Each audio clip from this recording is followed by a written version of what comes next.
Maayong hapon na to tanan jud mga kamagumano. So medyo ni ulan og kalit mga kamagumano, magbantay-bantay ta karon sa mga panahon mga kamagumano kapag kalit ang ulan, kalit og baha. Delikado na tayo tong climate change mga kamagumano. Okay.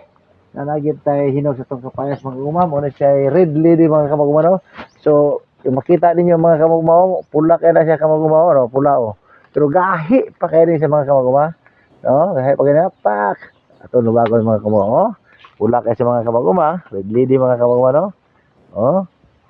Gahi kayo mga di bagi mapiso. Oh, sayo na yung mga mo. Sayo. Do. Naka-harvest na tag-usa.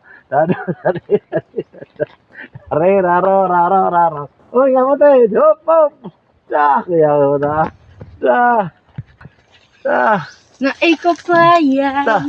Kaya ko sa minom. Okay. Ito po na. Ito magkapayasan mga kamagumano. Hindi na ito. Kahit kayo mga kamagumano. Mga kapayas na pang-export mga kamagumano. Oh, pang-export na mga kamagumano.